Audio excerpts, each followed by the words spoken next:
a Fernando Salvagiotti y a Ricardo Pozzi. Estamos muy contentos de que hayan aceptado esta invitación. Y bueno, obviamente le damos también las gracias a Jorge Torelli, que es el secretario de Agroalimentos del Ministerio de Producción de nuestra provincia, y al vicepresidente de INTA, Tomás Schilter. Así que para empezar, y agradeciéndoles nuevamente la presencia a todos, les doy brevemente la palabra a Jorge Torelli.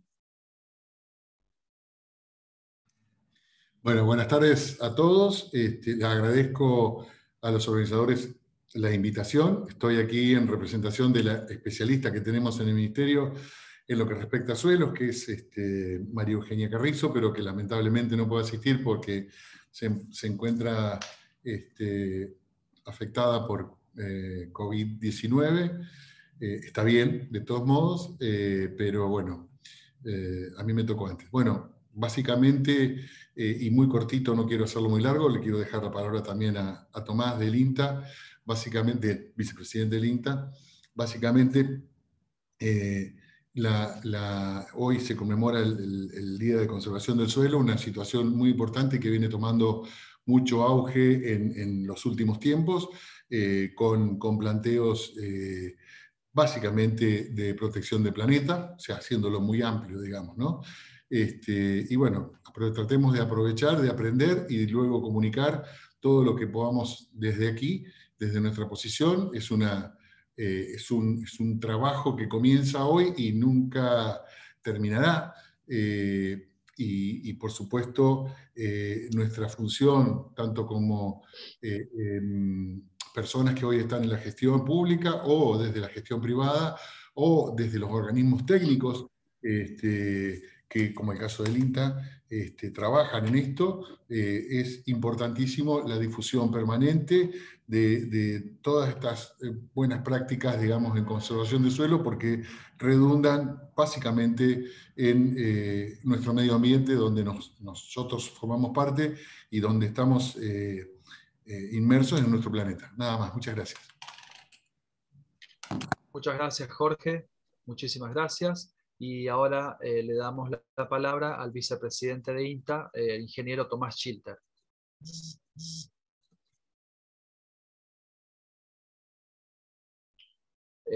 Tomás, ¿no se te escucha? ¿Ahora sí? Ahí está, perfecto. Bueno, un placer estar con ustedes, con los rafaelenses, con Rafaela y bueno, alrededores. Yo, aunque parezca mentira, alguna vez fui estudiante y joven también, y mis primeros trabajos fueron en Rafaela. Empecé a trabajar en la cátedra de Ecología de la Facultad de Agronomía de Buenos Aires, y me acuerdo que estudiábamos los mecanismos de invasión del pasto puna, de la estipa braquiqueta, que era una maleza que atacaba mucho e invadía mucho los alfalfares de la zona. Y bueno, y viajaba muy seguido a Rafael, así que le tuve un cariño muy grande. Después ya mi carrera fue por otro lado, a los bosques. En cuanto a los suelos, bueno, los suelos son, todos sabemos que los suelos son casi un soporte de la vida.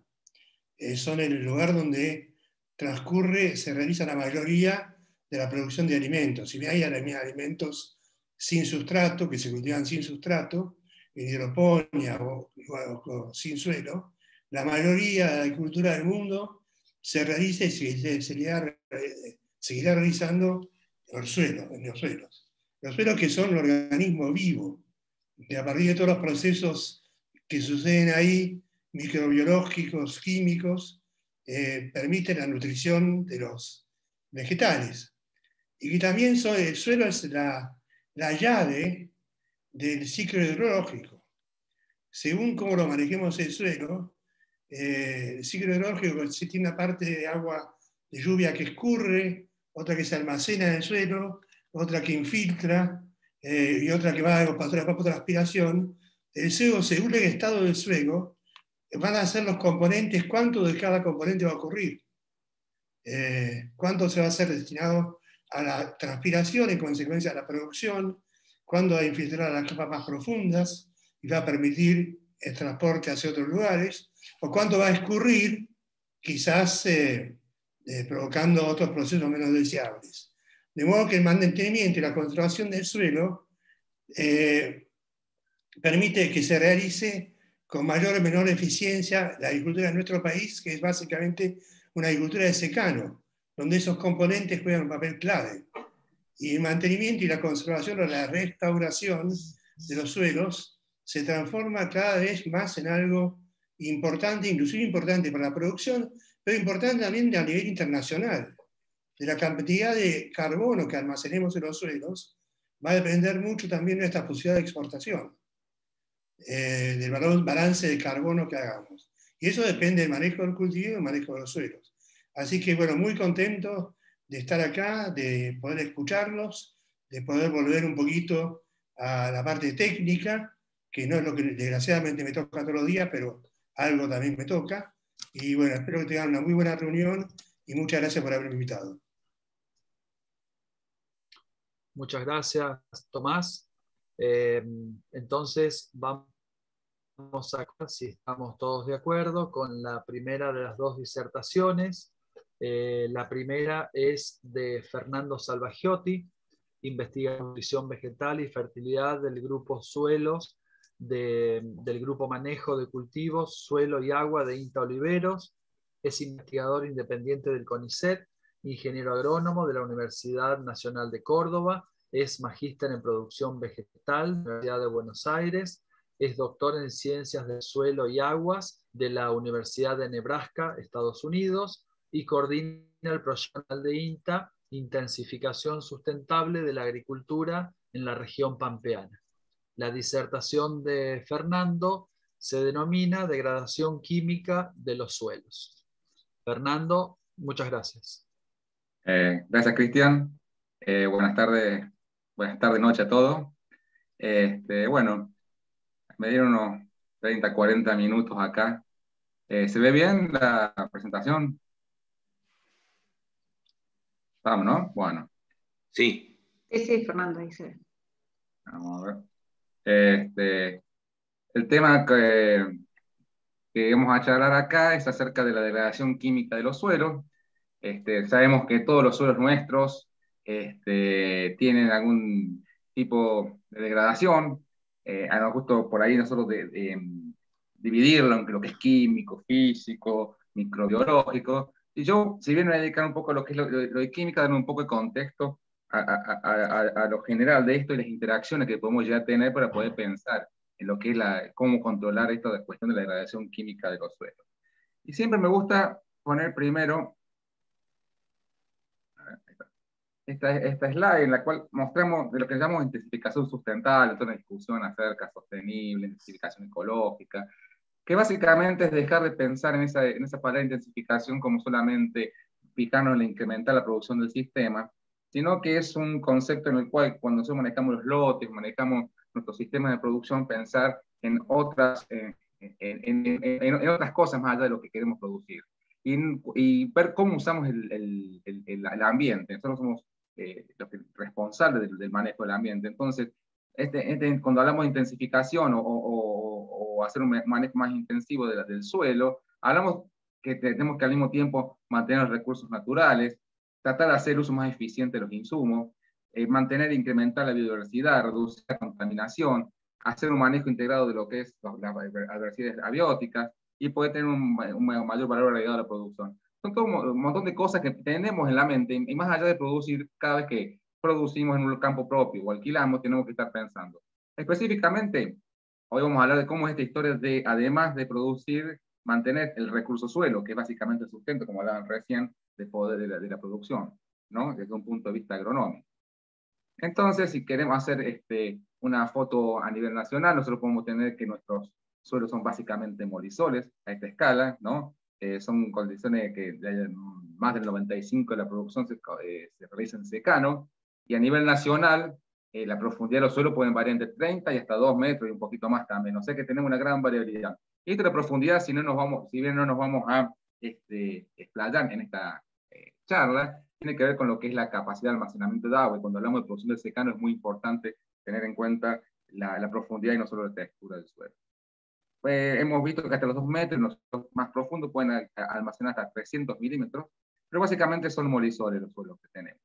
Si hacemos una escala, una foto un poco más precisa de lo que es la provincia de Santa Fe, vemos evidentemente, a medida que bajamos hacia la escala un poco menor, en que lo que tenemos es una mayor diversidad, encontramos áreas en las cuales no podemos producir, pero encontramos básicamente los mismos tipos de lo que decíamos, con un poco mayor definición. Esto lo que nos está diciendo es que, bueno, en cada lugar vamos a tener un manejo diferente de los suelos, y si hacemos esta escala y la bajamos a nivel de lote, vamos a ver que la variación va a ser un poco más. Bueno, esto le va a dar una foto acerca de los suelos y hablar de lo que es la degradación química, que no escapa a otra degradación. Cuando hablamos de degradación química, tendremos que tratar de buscar algo que nos esté mostrando cuánto se está degradando el suelo desde este punto de vista. Y cuando hablamos de indicadores, algo que me esté representando es el grado de degradación. O sea, ¿para qué los vamos a usar a ese indicador? Podemos medir un montón de cosas en el suelo, pero algo que me esté indicando. ¿Y cuál es el objetivo para el cual yo busco un indicador químico de la degradación? Puede ser para medir la evolución de la salud del suelo, por ejemplo. Ya vamos a ver que hay varios indicadores para hacerlo. Puede ser también un indicador químico para hacer un diagnóstico de la fertilización o del nivel de nutrición que pueden requerir los cultivos. Y tenemos, bueno, muchos indicadores que vamos a ver a lo largo de la charla que nos pueden estar indicando diferentes cualidades. A mí me gusta por ahí relacionar un poco el concepto de la degradación con lo que son los servicios ecosistémicos. Los servicios ecosistémicos son todo lo que la naturaleza nos estaría dando, los suelos específicamente como parte de ella, para poder lograr nuestra buen vivir, digamos, del ser humano. Y entonces, entre esos servicios ecosistémicos, encontramos que están los servicios de provisión, que básicamente es lo que es de producción, que es donde se dedica la agronomía, básicamente, pero vemos que tenemos otros fuentes de provisión, fuentes de materiales, genes mismos de los organismos, el agua, y fíjense cómo diversos indicadores, tanto químicos como físicos y hasta biológicos, nos están diferenciando qué servicios o en qué servicios son preponderantes tener a esos indicadores como un número para poder hacer el manejo. Entonces, pero no pensemos solamente en los servicios de provisión, sino también pensemos en los servicios de regulación. Que la regulación es un papel muy importante que se da al suelo, no es solamente sostener la producción, sino poder sostener el bienestar ambiental, ver cómo sostiene agua, la emisión de gases, el control de enfermedades de insectos, el secuestro de carbono, que comentaba recién que es bastante importante. Y fíjense que diferentes indicadores del suelo, yo lo dejo acá para que vean, pueden ser importantes en definir estos servicios. Tenemos los servicios culturales como servicios ecosistémicos, y también cada indicador puede llegar a tener algún tipo de importancia, y los servicios de soporte, que esos son importantes, son los que hacen que yo pueda sostener la fertilidad de mi sistema, ¿no? Y fíjense cómo, si ustedes hacen un raconto entre todos, fíjense que hay uno que es comúnmente, y lo vamos a tomar en primer lugar, es el que está presente en todo, que es el contenido de materia orgánica. Los indicadores que yo elija para poder caracterizar la degradación química tienen que ser sensibles, tienen que ser, ante los cambios, poder cambiar, o sea, mostrar diferencias, estar asociado a atributos y que sean fáciles de medir, que eso es importante porque nosotros queremos hacer un poco de extensión. Y estos indicadores químicos pueden estar muy ligados a la nutrición de los cultivos, que es básicamente lo que uno por ahí habla cuando habla del diagnóstico de la fertilización, o ligados a la fertilidad general de los lotes, o sea, algo más global, algo más que me global. Y vamos a ir a poco viendo cuáles pueden ser estos indicadores. Y cuando hablemos de cuáles son las principales limitantes químicas, por ahí uno rápido dice, bueno, la baja capacidad que tiene un suelo de proveer nutrientes porque se degradó bajo la materia orgánica, etcétera, la caída de la materia orgánica, es lo que uno rápidamente piensa como una limitante química. Pensemos en la acidez y la alcalinidad como otra limitante que puede estar siendo parte o no de la degradación. Otros procesos que por ahí son importantes, y muchas veces ahora últimamente con la APA ha sido importante, como la salinidad, y hasta la toxicidad de elementos. Cuando nosotros somos un suelo para descartar cosas, descartar efluentes, diferentes cosas que no son nuestros sistemas, también estamos proveyendo algún tipo de toxicidad. Son todas las limitantes químicas que podemos llegar a tener en un suelo. Yo les decía que la materia orgánica es el indicador por excelencia para poder comparar, para poder ver dónde estoy parado. Tiene que ver con lo que es el intercambio de cationes, tiene una alta, ya vamos a ver algún número acerca de la capacidad que tienen. Tiene que ver con lo que es la movilización e inmovilización de nutrientes, o sea, la disponibilidad de nutrientes que tenga el suelo, ¿no? La actividad biológica depende de la cantidad de materia orgánica que tiene el suelo, es un factor formador del suelo, y es importante para poder tenerlo comunicado. Generalmente esa materia orgánica, esa fracción orgánica, el carbono orgánico que necesitamos secuestrarlo, son básicamente, se puede fraccionar en partes y nos pueden servir como indicadores. Los residuos orgánicos, ¿no? Son los que vemos en superficie, como es el material vegetal y animal con distintos grados de transformación. La biomasa microbiana que está incluida dentro de lo que es los microorganismos, también forman parte cuando hacemos el carbono total de un suelo. Y el material humificado, o básicamente como se llama ahora el material asociado a los minerales, que es lo que forma la mayor parte del carbono con el carbono total. Si nosotros vemos una foto, es un trabajo muy interesante que se realizó desde Dita Balcarce hace unos años, mostrando cómo es el cambio de la materia orgánica en la región pampeana. Vemos acá en el gráfico de la izquierda lo que es el contenido de materia orgánica. Fíjense que lo que es para el centro sur de Santa Fe, los contenidos van entre un 3 o un 5%, dependiendo de las zonas. Pero lo interesante es ver los cambios. Fíjense, eso se muestra en 2011, al mismo tiempo, y se ven los niveles que nosotros encontramos generalmente en los análisis de suelo, un 2 y un 3% lo que encontramos en un análisis cuando hacemos. Y fíjense que cuando se hizo el mismo análisis en 2018, muchos cambios no hubo, o sea, ese 2,3, 2 a 3% se va manteniendo, lo cual no significa ni bueno ni malo, sino que por ahí la materia orgánica no es tan sensible a mostrar tanto los cambios. Pero fíjense cómo algunas zonas que estaban más oscuras empiezan a ser un poquito más claras. Básicamente 7 años es muy poco tiempo para ver el cambio en lo que es algo como el carbono orgánico.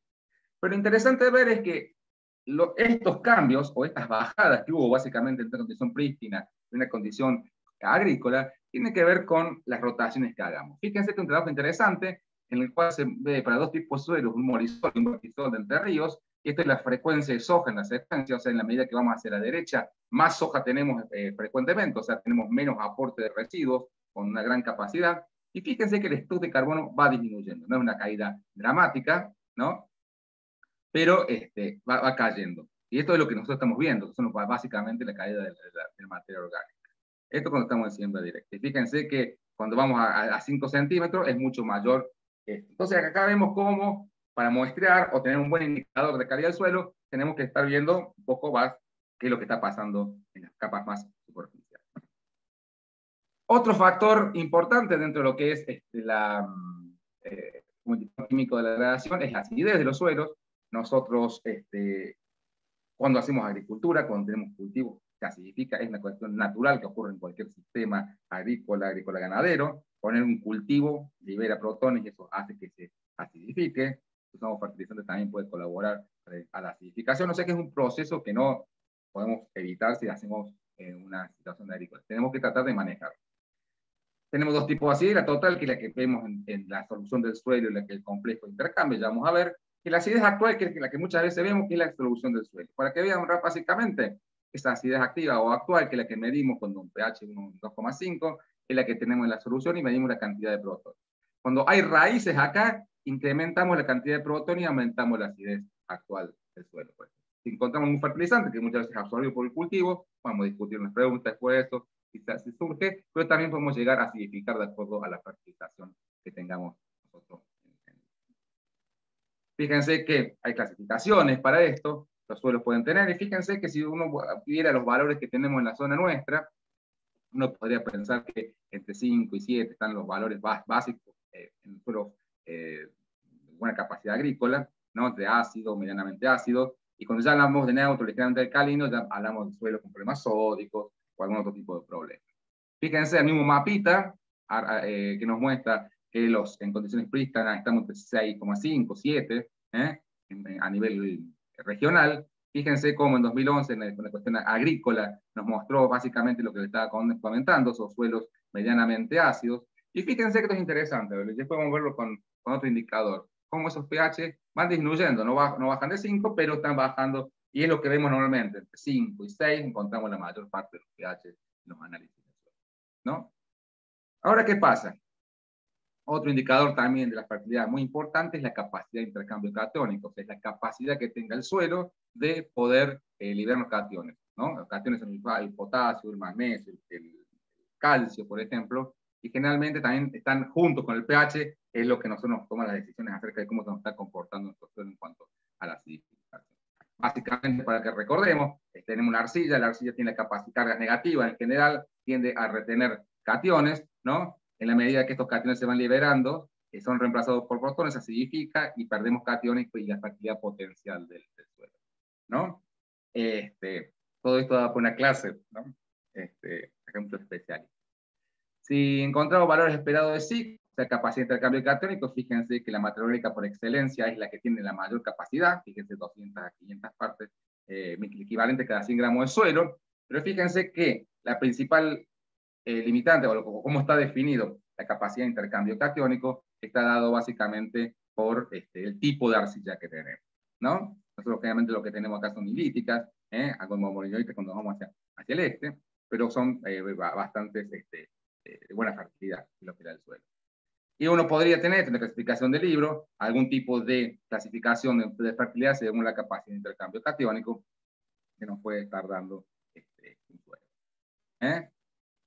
Y otro concepto interesante es de esa capacidad de intercambio catiónico, cuánto está saturado por calcio y magnesio. O sea, que esa arcilla tengan calcio y magnesio, que son los que yo querría tratar de sostener para tener un sistema más fértil y que tenga menos tendencia a la acidificación. Cuando hablamos de un 60-70%, hablamos de una moderada saturación, más del 80% es muy buena, ¿no? Nosotros tenemos más o menos en medio.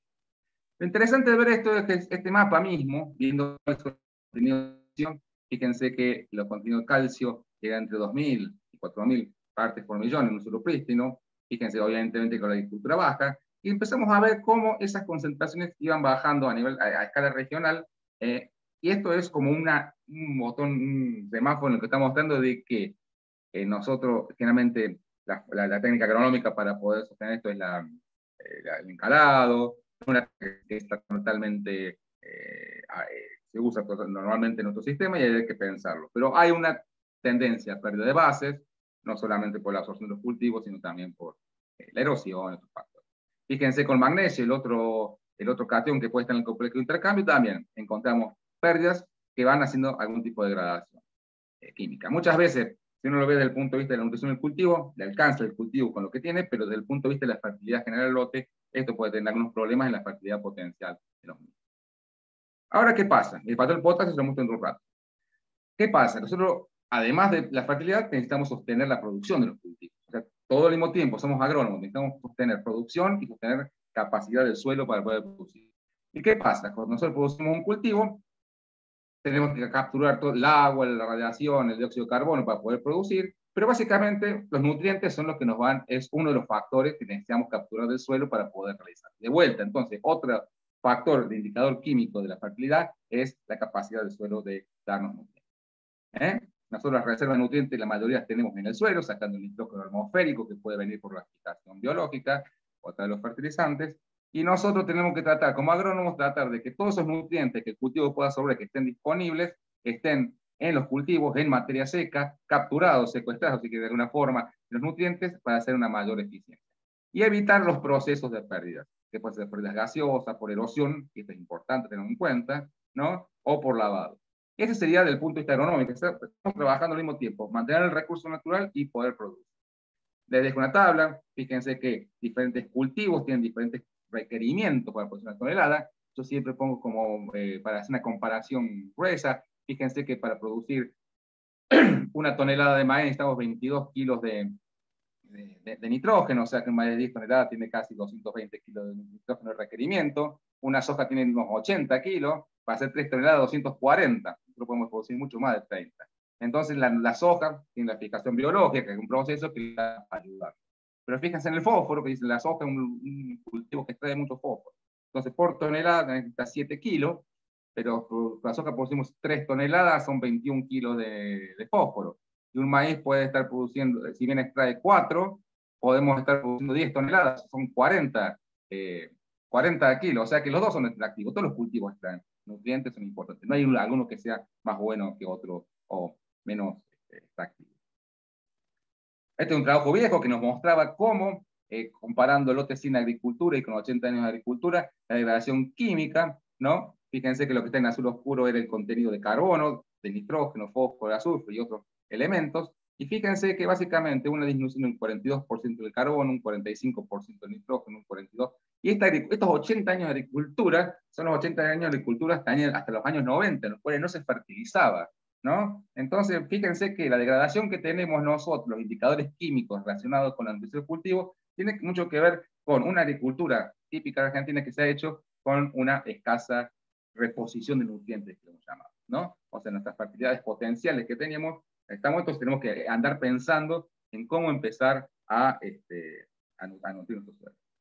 Fíjense, para ver, fósforo, el fósforo es un indicador, el fósforo Bray medido 20 centímetros, fíjense que los niveles prístinos van entre 20, arriba 20, 25 partes de millón o más, podemos encontrar cuando vamos hacia el oeste o hacia el norte de la provincia de Santa Fe, pero fíjense cómo los colores se van poniendo más amarillos, más rojos, a medida que avanzamos en los años, 2011, 2018.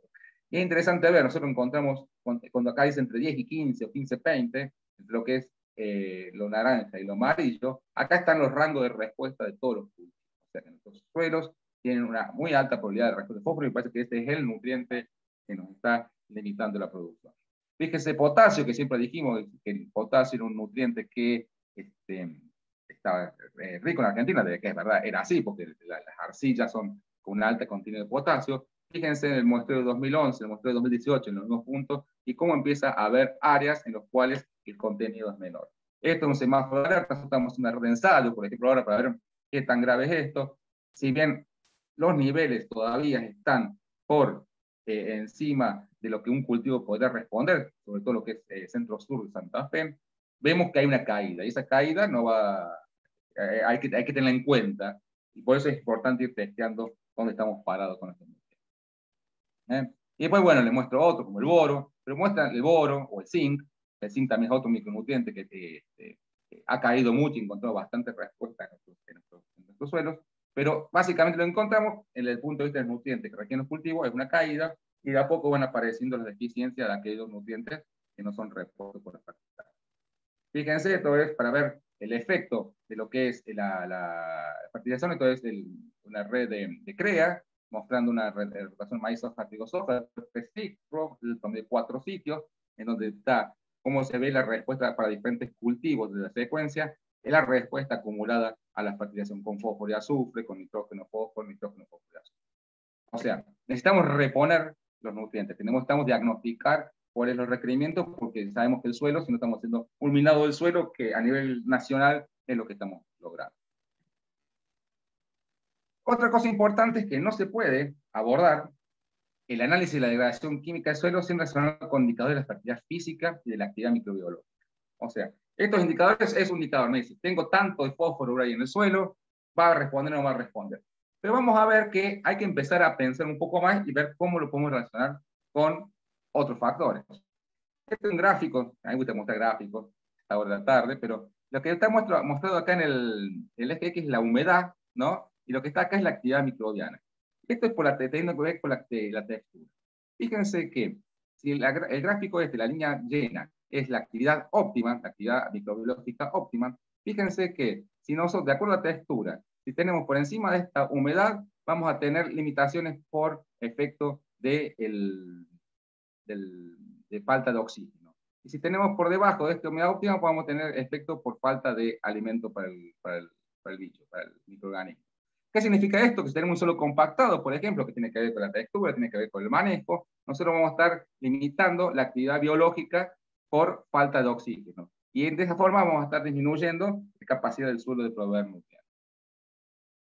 Esta es otra forma de racional, este es un trabajo que es tangible, pero es bastante interesante, mostrando esto es la cantidad de nitrógeno que tiene un cultivo de cebada, por ejemplo, la siembra, en relación a la relación que existe entre la materia orgánica y la textura, ¿no? En la medida que aumentaba este factor, que había más materia orgánica en relación a su textura, mayor liberación de nitrógeno tenía.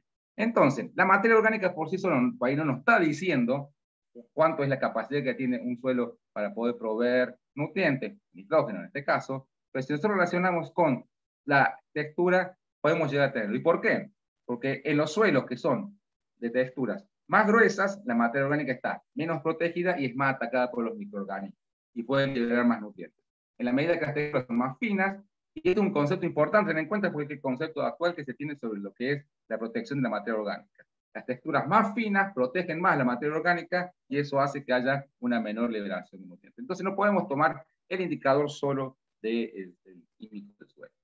Este es un trabajo que publicamos hace poquito. Este es el ensayo, el que está verde, es el ensayo de larga duración de Oliveros. Este es un ensayo de larga duración de Valcarce. Este es un ensayo de larga duración en General Villegas, que nos muestran cómo fue el cambio relativo en la materia orgánica particulada, la más fina, la que más responde al manejo en función de la textura y del ambiente. Y fíjense que texturas más gruesas tienen mayor cambio por incluir un cultivo de cobertura, por ejemplo, dentro de un monocultivo de soja. Y fíjense que dos suelos de dos texturas bastante parecidas, ¿no? En la medida que tenemos altas temperaturas, que hay mayor degradación, también hace que ese cambio relativo, la respuesta a la inclusión de un cultivo de cobertura, que puede ser una práctica de manejo que estamos recomendando, sea un poco más. Entonces la magnitud depende no solamente de lo que yo ponga, sino también de las texturas y los ambientes en los que se manejan. Fíjense para tener el efecto de textura. Esto es, cambian la cantidad de fósforo que tengo que aplicar para aumentar un fósforo Bray, una parte de formulación de fósforo en el suelo, con arcilla. Y fíjense que las tasas de aumento van a depender de la cantidad de arcilla que tenga. Entonces, cuando hacemos recomendaciones, cuando vemos algún indicador químico, no podemos, por sí solo por ahí no nos están diciendo nada, si no lo relacionamos con algún otro factor, como en este caso, la arcilla.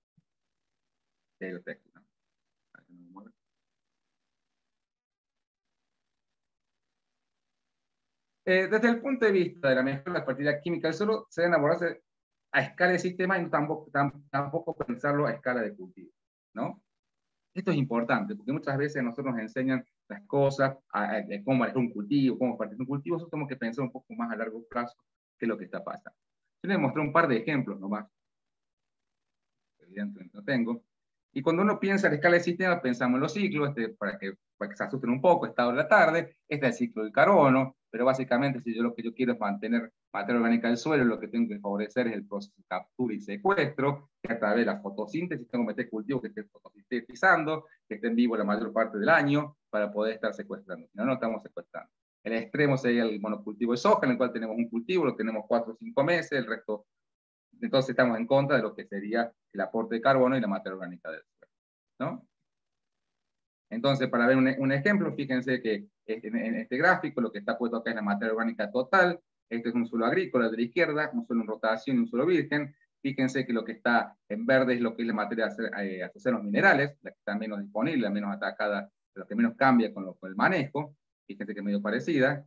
Fíjense que estas dos fracciones azules son fracciones con diferente tamaño que están asociadas al manejo. Entonces, mientras más rotación haga, más cultivo haga, esta materia particulada que está en un estado intermedio es más atacada por el microorganismo y es un indicador de la calidad química en el suelo. Fíjense el ensayo de Olivero, esto es respiración acá en el gráfico B, en el gráfico A es materia orgánica también las fracciones más finas, y nosotros vemos que en la medida que incrementamos la proporción de cultivo, que es lo que está acá, proporción de gramíneas, mayor actividad biológica tenemos y mayor contenido de carbono tenemos. Si nosotros agarramos, por eso llamamos los ciclos, fíjense, si agarramos el fósforo como nutriente, vemos que es un ciclo bastante cerrado, está mucho en el suelo, estamos como el del nitrógeno, tenemos muchas pérdidas por escurrimiento, la forma de ingresar es a través de la excreta de animales, los residuos, algún fertilizante. Y fíjense, este es un trabajo que un ensayo conducido por Hugo Vivas hace unos años, en los cuales, después de 2 ciclos de rotación trigo, maíz, soja, trigo, soja, esta fue la cantidad que se aplicó de fósforo, esto es lo que se exportó con los granos, y nosotros vemos que un indicador como el fósforo Bray, que el que yo les contaba acerca, fíjense la cantidad de fertilizantes que estamos aplicando, una cantidad bastante alta para después de los 2 ciclos. Vemos que tenemos que aplicar esas cantidades, este es el nivel inicial, sin fertilización, fíjense que entre 5 y 6 partes por millón, en la medida que aumentamos la cantidad, podemos mejorar ese indicador, pero fíjense que tiene un costo económico importante. Pero bueno, este indicador nos está mostrando cómo a escala de sistema, podemos, o sea, la rotación, podemos llegar a ver y podemos llegar a mostrar los cambios. Fíjense, este es un trabajo de Micaela Villazón y trabaja en el libro como becario y nos muestra que este fósforo lábil puede aumentar las fracciones orgánicas o inorgánicas con las dosis de fósforo. Entonces, aumentando las dosis de fósforos anuales, nosotros podemos incrementar sobre todo lo que son las fracciones orgánicas de la parte más lábil.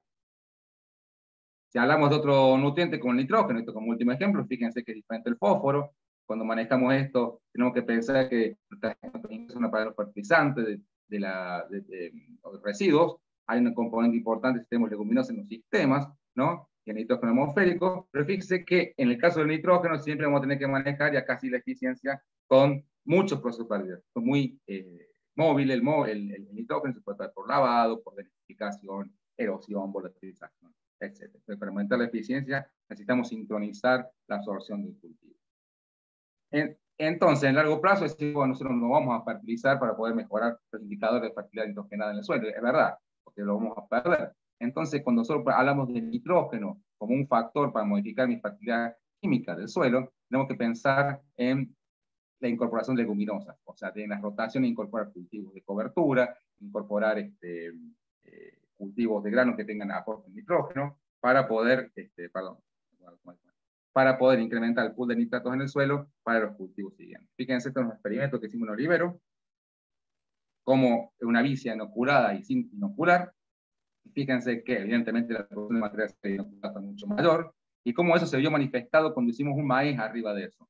Y fíjense que cuando nosotros inoculamos la vicia, por ejemplo, ¿no?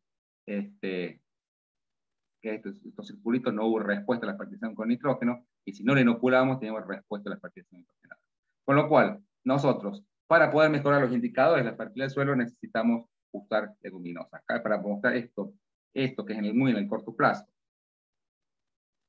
Rápidamente, fíjense que este tema en el cual trabaja Santiago, que es también becario, trabaja en el experimental de Olivero. Fíjense cómo un indicador de la fertilidad del suelo, como es el nitrógeno mineralizable, aumentó en la medida que nosotros incorporamos arveja, vicia dentro de la rotación. Fíjense que los que están en la letrita A chiquita son todas las rotaciones que tenían soja y vicia. Y fíjense que en la medida que eso bajaba, la proporción de vicia con cultivo de cobertura, bajaban los indicadores de la fertilidad nitrogenada. Esto en los 3,5 centímetros de profundidad. Lo cual nos está diciendo que nosotros podemos mejorar el nitrógeno del suelo, sí. A través del uso directo de fertilizantes, no, directamente no, pero sí a través del manejo del sistema de producción o la incorporación de leguminosas en la rotación. Entonces, a modo de conclusión, fui rápido, muchos conceptos, la verdad que cada una de estas cosas es una clase, en la clase de la ecología. En estos indicadores para la evolución de los sistemas, no son los químicos nomás, algunos indicadores químicos que podemos llegar a utilizar. Necesitamos indicadores productivos, de ambientales, también económicos y de eficiencia del uso para poder caracterizar el sistema y poder ver un poco acerca de cómo va evolucionando nuestra degradación. El indicador químico por sí solo no es una parte de este. Este es un análisis solo que podemos ya tener, puede ser suficiente, nos puede permitir caracterizar alguno de las variables químicas. Por ejemplo, en esta lista no está la materia orgánica particulada, que es un factor que es muy importante para ver el efecto del manejo en esta lista, pero me parece que nosotros contamos ahora con un set de indicadores que nos pueden decir qué tan malo, qué tan bien estamos en el manejo de nuestro sistema desde el punto de vista de la química del suelo. Y para poder usarlo esto, es necesario contar con valores umbrales que nos orienten por dónde estamos parados, si por encima estoy bien, por debajo estoy mal, etc. Para poder caracterizar nuestro sistema en nuestro lote de producción. Esto es una lista que después les está la publicación que hicimos con Silvina García López y Guillermo Hester hace un par de años, haciendo qué eran los indicadores físicos, químicos que teníamos hasta ese momento, cuáles eran esos umbrales que podemos llegar a tener, cuál es el rango que podemos obtener el rango en los lotes, y que nos podían servir como un indicador de como umbrales para poder tener algún tipo de decisión en los manejos. Muchas veces estos indicadores es comparativo, ¿no? Y lo importante es que hay que conocer los procesos en que están involucrados los indicadores para buscar aquel indicador que permita definir la fertilidad química de un lote. O sea, para poder definir hacia dónde atacar, por ejemplo, yo puedo tener el fósforo Bray de 25 partes por millón y bueno, fósforo no es un problema, porque tengo problemas con las bases, o hacer seguimientos periódicos de algunos indicadores, es lo que nos va a permitir saber cómo estamos parados y cómo estamos avanzando con los manejos que estamos realizando.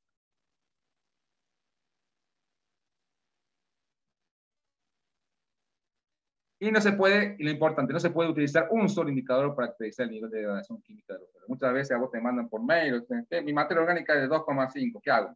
Evidentemente. Mi pH es 5,3. Y bueno, nosotros no podemos caracterizar el grado de degradación o de fertilidad química a partir de eso. Necesitamos un set de indicadores que nos permita tener una foto un poco más global del sistema. Y acá hemos visto desde el punto de vista del suelo. Yo tengo en cuenta que estamos trabajando en un sistema suelo, planta, atmósfera. Y entonces también la productividad, el potencial de rendimiento de los lotes, la capacidad que tengan de producir un lote, de usar el agua, todo eso va a implicar cómo puedo hacer manejar un lote. Y más ahora, por ejemplo, el problema de SNAPA es otro factor que nos está haciendo la decisión. Bueno, muchas gracias. Fue bastante intenso, mucho gráfico para esta hora, pero bueno, era tratar de mostrar un poco la complejidad que tenemos y la interacción que tenemos que tener para poder abordar el tema de la degradación. Les quiero dejar acá un par de publicaciones, una recopilación que hicimos de los ensayos de larga duración en Argentina, me tomo, se los recomiendo, se puede bajar de la página de INTA, podemos encontrar muchos datos, mucha de la información de estos indicadores se derivan de ensayos de larga duración. Y también tenemos un manual de indicadores de calidad de suelo para las ecorregiones en Argentina, que es donde demostró la tablita recién para el centro sur de Santa Fe, donde pueden encontrar indicadores para otros sistemas productivos de Argentina. Se los recomiendo, se pueden bajar gratis desde la página de internet. Y básicamente el otro muy importante, el de metodología de muestro de suelo y ensayos acá. Que ahí tenemos todos los secretos, entre comillas, que han logrado los diferentes investigadores del INTA para poder caracterizar la fertilidad de los suelos. Bueno, muchas gracias y espero las preguntas del público. Bueno, yo tengo dos preguntas que me mandaron al chat. Salvador nos pregunta si con una buena rotación y algún tipo de promotor biológico se puede mantener los valores que se mostró en los gráficos de los círculos donde estaban los valores desde prístino a 2011, 2018. Sí, o sea, con la rotación evidentemente lo que vos vas a hacer es una rotación planificada. Nosotros lo que buscamos acá es tratar de capturar carbono. Capturar carbono, necesitamos cultivos que tengan un aporte de residuos, digamos que maíz, sorgo, o sea, pensar en esos cultivos para poder lograrlo. Ahora, ¿eso solo nos alcanza? No, tenemos que hacer un manejo correcto de eso, un manejo nutricional. O sea, voy a decir vos, pongo el maíz solo, y un maíz solo, si no hago un buen manejo nutricional, puede estar rendiendo 7.000 kilos cuando a lo mejor voy a estar rendiendo 10.000 kilos. Yo quiero tratar de buscar que tengan la máxima producción. Eso es uno. Otro es el uso de cultivo de cobertura de rotación, porque eso cada uno tiene que estudiar en cada lote qué es lo que tiene. El uso de cultivo de cobertura es una herramienta muy fuerte, que va a estar muy determinado por la cantidad de agua que tenga. La planificación es bastante importante para poder realizarlo, pero si yo voy a tener el lote pelado, sin nada, pongamos algo ahí, pongamos algo para que esté cubriendo, para que tenga raíces. Y lo más importante de todo es que estos incrementos de materia orgánica tienen que ver con lo que pongamos nosotros, la población de raíces que hagamos, ¿no? Nosotros en la parte de arriba, en la parte aérea, es importante porque se va incorporando a poco, pero básicamente lo que explica los cambios en la materia orgánica particular en el suelo tiene que ver con las raíces que estemos poniendo. Y eso me parece que es importante. Nutrirlo bien el cultivo, un cultivo en buen crecimiento es el que hace ese aporte. Y en la segunda parte de la pregunta es sobre los aspectos de usar promotores de crecimiento. Exacto, sí. O sea, no, yo lo que nunca lo he visto, no he visto en la literatura que un promotor del crecimiento te va a modificar directamente la materia orgánica del suelo. No, porque en realidad te puede estar ayudando al crecimiento del cultivo particular que te haga el efecto que estábamos viendo recién. O sea, por poner, o sea, las bacterias. Ahora, hay promotores y promotores. O sea, si vos me estás diciendo, voy a poner vicia como cultivo de cobertura en un lugar donde nunca tuve vicia, y bueno, ahí sí me teme sí o sí el rizoma, porque si no voy a tener las fotos que yo le mostraba, o sea, no voy a estar haciendo no voy a estar buscando el efecto que yo quiero del cultivo de cobertura. Entonces es muy fuerte ese efecto, que la inoculación de leguminosa en el lugar donde no he tenido, en comparación con un motor en una gramínea. Bueno, es bastante complejo, pero hay que meter cultivo. Bien, y otra pregunta es si esas mismas datos que se tienen de la zona central hacia el sur, se tienen de la provincia de Santa Fe o más al norte, como para relacionar por ahí el tipo de actividad que se desarrolla, si agricultura, por ahí al norte se hace más ganadería, con la disminución de los nutrientes. No sé si me explico. No lo mostré acá porque no está mapeado. Está en los muestreos, yo he visto algún mapa preliminar de eso, ¿viste? Sí existe. Evidentemente que los textos se han muestreado mucho en lo que son sectores productivos, o sea que el norte de Santa Fe, lo que es bajo, no está muestreado con la misma intensidad, porque básicamente lo que se busca es ver cómo es la evolución de la agricultura. Pero yo te voy a contar que generalmente en el norte típicamente sale de altos contenidos de fósforo, siguen siendo altos, pero siguen bajando con respecto a los niveles que tenías antes, ¿no? Y cuando hablamos de ganadería, ¿qué tipo de ganadería hay? Bueno, parece que, como siempre, queremos la receta rápida. Esa ganadería es una ganadería intensiva o una ganadería de pastos naturales, pero básicamente, donde nosotros intervenimos con producción y pensemos que si estamos sacando, va a bajar a una velocidad distinta, pero va a bajar el contenido de lo que tengamos. Claro, porque por ahí relacionándolo con tambo, por ejemplo, el tema de hacer silajes, que retirás todo el material, Claro. Entonces ahí en realidad tenés incluso más degradación o más extracción que en un cultivo agrícola. Exactamente, tenés más degradación, las raíces que estás metiendo no son de la misma tipo de lignificación que una raíz de un maíz que o sea, que te va a degradar mucho más rápido. O sea, la ganadería en sí no es un factor por sí misma, o sea, hay que ver cómo se hace, cómo se devuelve el reciclado de los nutrientes, etc. Me parece que es importante tener en cuenta. Perfecto. Yo otra pregunta no tengo. No sé, Carlos, si tenés algo vos. No, Dani. Acá hay algo de... Ahí llegó. Pensando en la conservación del suelo y en producir, ¿qué es mejor? ¿Siembra directa, subsolador, disco? Mira, lo que la experiencia nos ha mostrado en los últimos 20, 25 años es que la siembra directa es un sistema que a nosotros nos permite parar la degradación de la materia orgánica, o sea, esa caída de la materia orgánica que veíamos en los mapitas que nos mostraban, el primer factor que hay del prístino, el coso ha sido labranzas y erosión hídrica. La erosión es el factor principal que ha producido la degradación de nuestros suelos.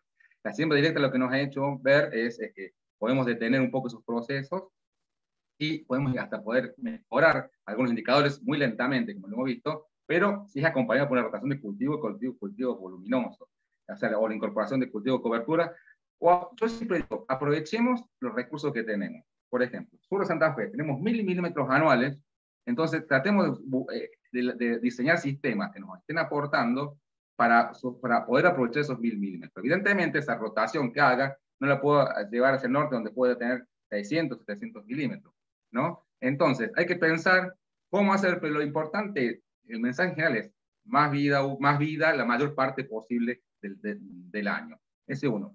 Y el uso de subsoladores o de disco pueden ser soluciones de urgencia ante problemas muy particulares. Nosotros, por ejemplo, no recomendamos el subsolado como una práctica para descompactar. Esa no lo tenemos incorporada. Nosotros, nuestra primera receta es recomendación, no receta, que la desgrábamelo.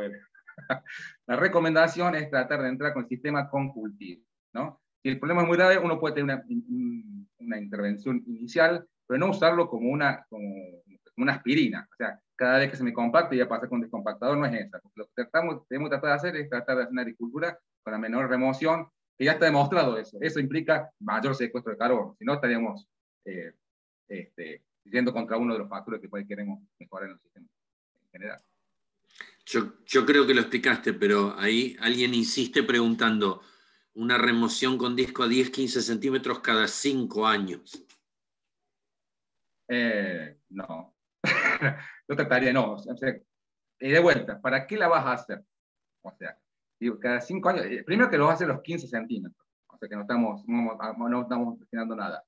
Eso a los 15 centímetros vos lo podés mejorar con raíz, Si vos planificas una buena rotación, eso no tendría que ser. El problema de la compactación viene porque, primero, muchas veces se hace cultivo y está todo el verano, todo el invierno el terreno pelado. Entonces, se cosecha muchas veces en marzo, cuando hay mucha humedad, y eso hace que favorezca la compactación. Si nosotros no metemos raíces, estamos. Yo, la verdad que no lo recomendaría como una práctica así cada 5 años hacerlo. Ahora, si me decís, tengo una maleza, no lo puedo sacar, bueno, es una intervención particular porque tu problema de la limitación de producción, pero es una práctica que la haces particularmente por una cuestión, no como una práctica de rutina. Me parece que por esas prácticas de rutina e intervención son las que tenemos que tratar de eliminar. Bien, yo no tengo más preguntas, Dani, no sé vos. No. Bien, Cristian. Muy bien. Gracias, Fernando. Excelente. Ahora vamos a presentar a Ricardo Pozzi, que es asesor privado, es asesor de la región CREA Sur de Santa Fe, específicamente del CREA San Jorge Las Rosas, y ex asesor del CREA Las Petacas. Y su disertación va a ser Sistemas de producción para un uso sustentable de los suelos. Ricardo. Bueno, muchas gracias. ¿Se ve? Se empieza a ver, sí, ahí está. Bueno, Sí, muchas perfecto. gracias por la invitación. Muchas de las cosas van a ser transversales con lo que termine de hablar Fernando, un poco basados en la experiencia ya de nuestro CREA de hace unos cuantos años. Y bueno, muy agradecido por la invitación. Hay un tema que yo quisiera tocarlo, pero con una sola diapositiva. Básicamente que creo que es un tema que llevaría bastante tiempo de trabajo y espero que alguna vez lo tomemos bastante en serio en nuestra provincia, que es el tema de la erosión hídrica. Yo viajo desde Venado hacia el sur, hacia Rufino, inclusive hacia la provincia de Córdoba, y desde Venado hacia casi San Jorge o la ruta 19. Y lo que veo atravesando toda la cuenca del Carcarañá son barbaridades que se están cometiendo y les puedo llegar a contar una anécdota muy chiquitita. Yendo por un camino de tierra, en pleno diciembre veo sobre rastrojo de trigo una máquina sembrando en siembra directa soja y a la par un disco doble acción parado desenganchado. Me llamó la atención, digo, ¿qué estará pasando? Máquina de siembra directa y un disco al lado. Cuando me bajo y nos asomamos por el alambre, lo que vemos es que el disco era usado para borrar las cárcavas y poder pasar de una parte del lote a otro con la máquina sembradora. Bueno, estas cuestiones yo creo que vamos a tener que empezar a tomarlas en serio, porque básicamente en todo lo que yo recorro es muy poco lo que veo de sistematización. Entonces se me ocurrió decir, bueno, a ver, ¿cuánto me puede llegar a costar? Me voy a fundir si hago sistematización en mis lotes. Bueno, ese es el primer puntito y una sola diapositiva. Después, retomando un poquito lo que se acaba de hablar recién sobre los problemas de compactación en los rendimientos, y la pregunta sería, agricultura intensiva, labranza, y yo me inclinaría por la otra parte que dice las pasturas, la materia orgánica y los rendimientos de los cultivos que le siguen. ¿Y por qué? Dentro de los sistemas de producción. Y finalmente, algún número que pueda traer más interés en la diversificación de nuestra agricultura. Bien, arrancando un poco por lo que veíamos sobre el tema de la sistematización, nosotros hemos recibido hace algunos años atrás un campo que no estaba en la cuenca del Carcarañá y no estaba sistematizado. Cuando se empezó a hacer el estudio, se nos ocurrió, mientras se hacía la agricultura, salir a medir en los sitios que veíamos plantas desparejas, con biomasas aéreas muy diferentes. Medíamos profundidad del horizonte A y pesábamos materia seca del cultivo que estaba encima y después medíamos el rendimiento a mano. Entonces, habíamos trabajado un montón. y lo habíamos hecho para maíz y para trigo. El término medio de la pérdida de rendimiento eran alrededor de 10 quintales de maíz y de 13 quintales de trigo. Si tomamos el precio neto, descontado comercialización y flete de eso, hoy andaríamos entre los 13,90 y los 14,40 para el trigo. Por lo tanto, las pérdidas de esos 10 quintales debido a los efectos de la erosión estarían alrededor de los $140 y $190 para uno y otro cultivo. Si yo tomo en cuenta el proyecto y dirección de la sistematización de alrededor de $25 por hectárea, el uso de maquinarias para hacer las terrazas y los canales de desagüe de $120, me estaría dando alrededor de $145. Si comparamos las pérdidas de un solo año, fíjense, de maíz de $140 y $187 de la pérdida de trigo, estaríamos pagando en un solo año una mejora en el suelo que nos va a durar un montón, con alguna retoque cada tanto, pero me parece que es una barbaridad no poder llegar a estas cuestiones. Por lo menos habría que empezar a trabajar y divulgarlo fuertemente. Y fíjense que $145, 150, $160, $170 y hasta $200 cuesta una bolsa de maíz. Y está todo el mundo enloquecido por querer buscar el mejor híbrido. En definitiva, es eso lo que le quería dejar al principio. Esta es una foto que resulta bastante frecuente ni hablar si muestro una foto satelital de un área mucho más grande, es todo igual. Fíjense la cantidad de agua en el otoño, después de la cosecha de los cultivos.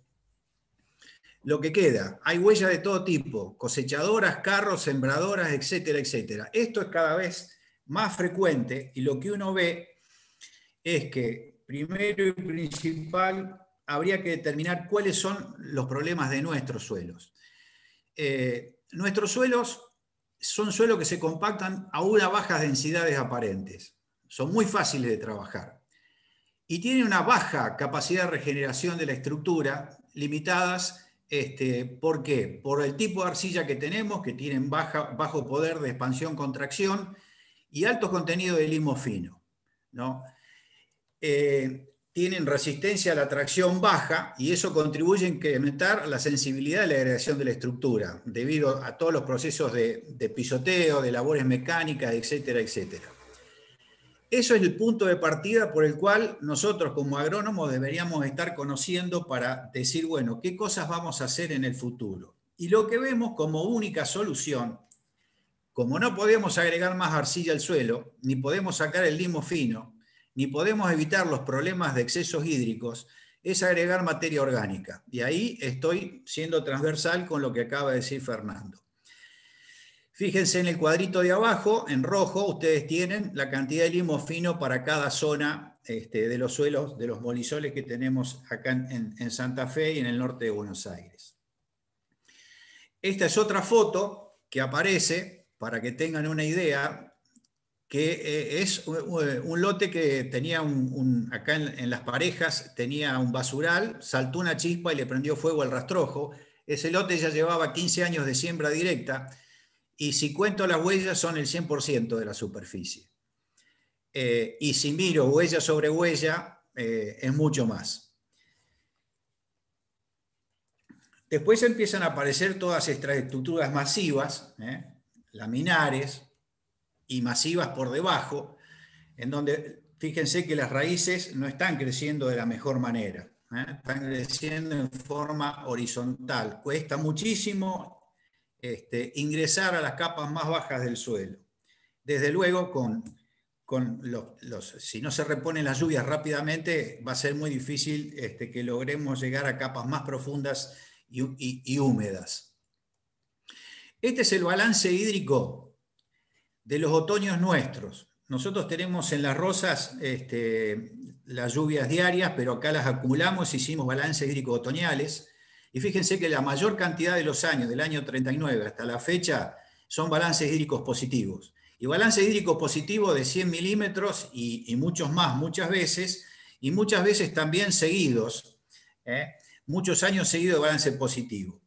¿Y qué nos pasa acá? Y nos pasa lo siguiente, que cada vez que vamos a cosechar, con suelo saturado o con suelo a capacidad de campo, generamos todo esto que vimos hace un ratito.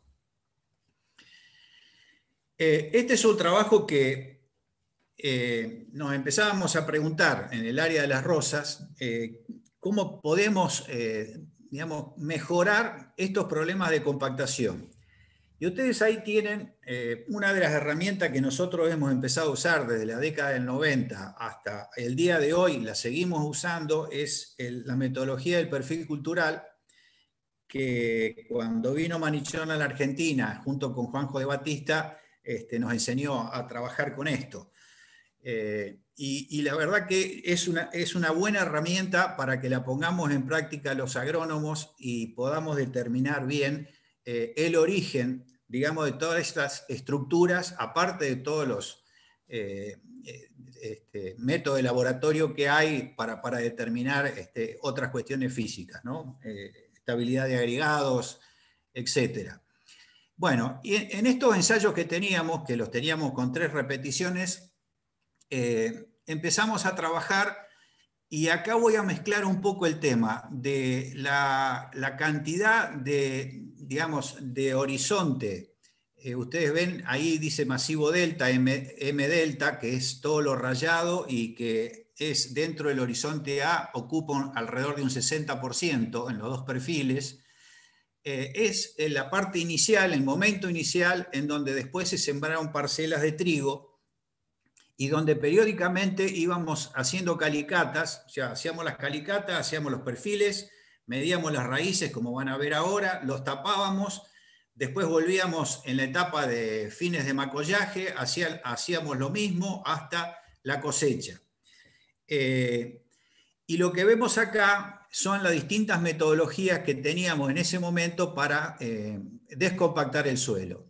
Utilizamos lo que era la siembra directa, que en ese momento prácticamente no se usaba, la usábamos como testigo nada más, una labranza reducida y una labranza vertical, donde fíjense que todas tienen su error. Vamos a la labranza reducida, fíjense que una buena parte está removida, pero sigue habiendo el famoso M delta sobre el horizonte B1, y lo más clásico de todo es ver esas montañitas compactadas que generan las púas de los cinceles, que no logran terminar de quebrar toda la parte, digamos, del medio, y que básicamente es una cuestión de distancia entre púas.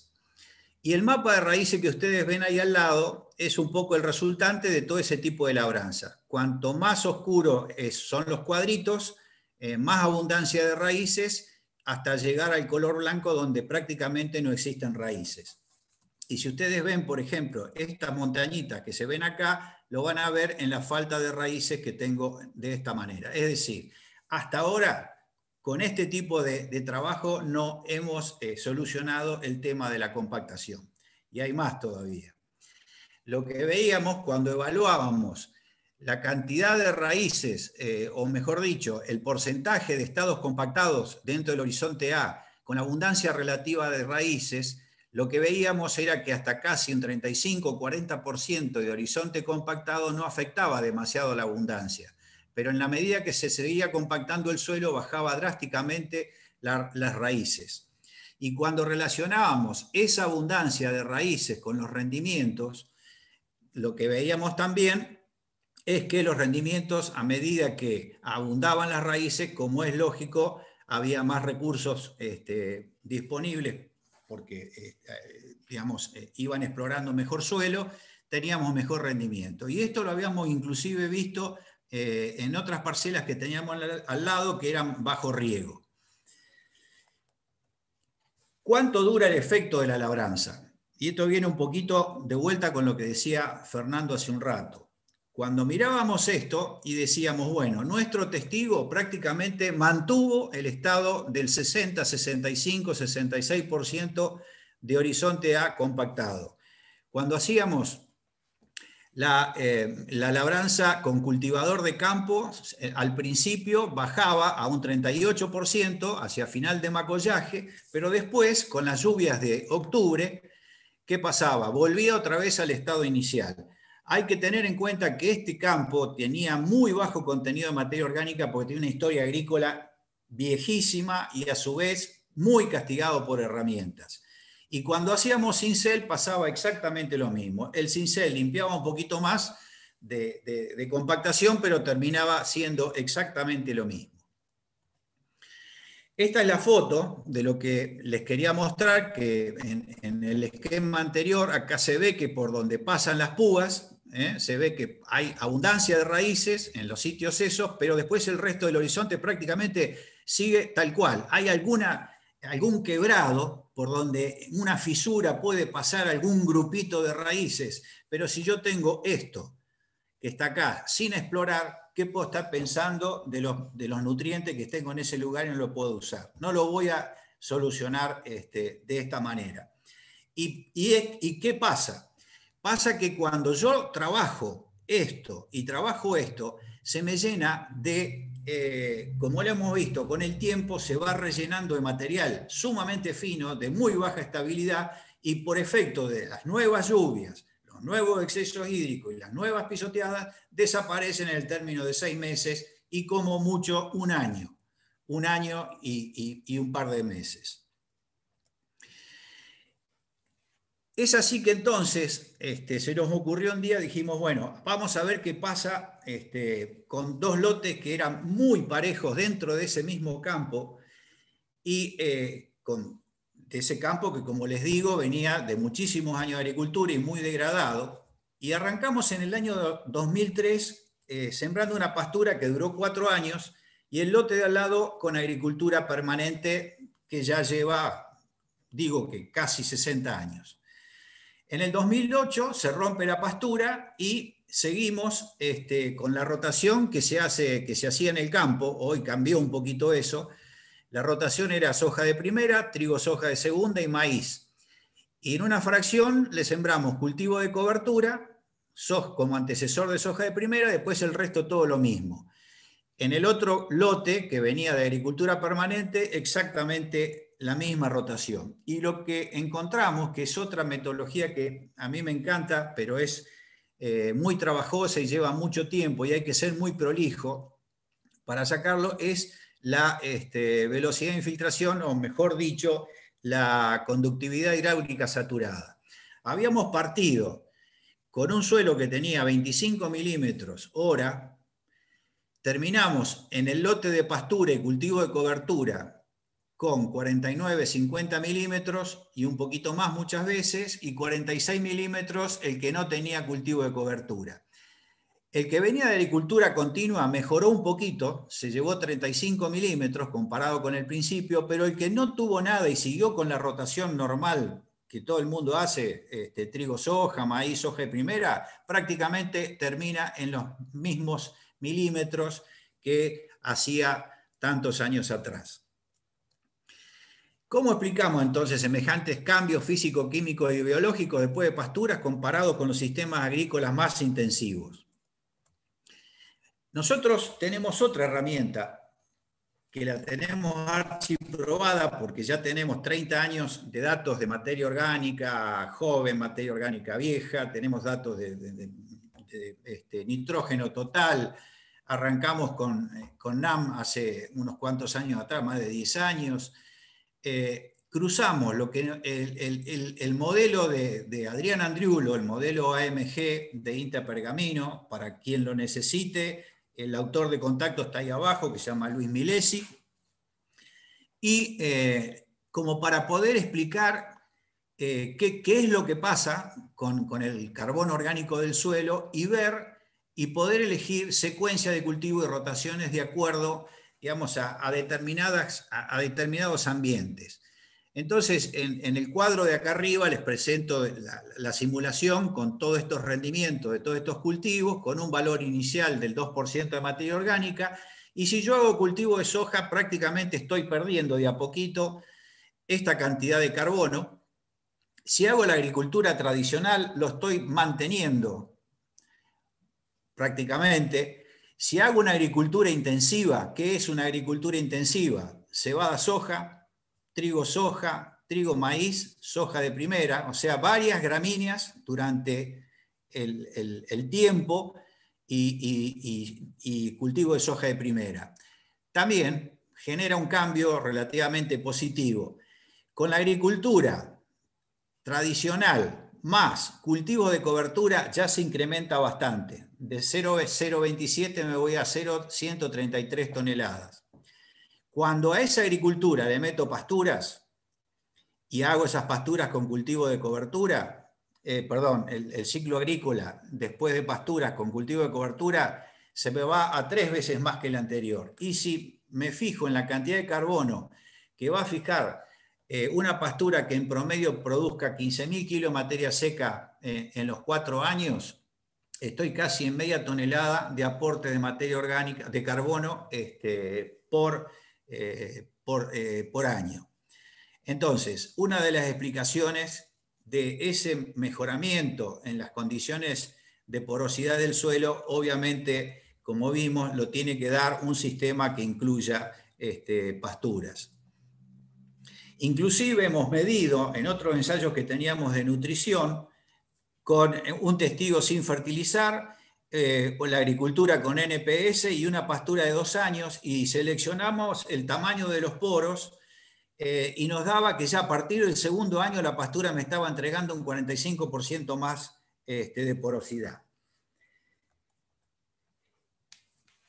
La explicación que acaba de dar Fernando es la que yo quería mostrarles acá y que me voy a valer de un trabajo que presentaron del año 2020 en la gente del INTA Anguil y la Universidad de La Pampa sobre un trabajo de rotaciones que hicieron. Ellos tenían un lote de 60 años de pasto llorón, que lo consideraron prístino. A una parte le sembraron, hicieron una rotación agrícola. Otra parte hicieron rotación agrícola ganadera con 2 sistemas de pasturas, uno que venía con gramíneas y alfalfa y el otro de 2 gramíneas.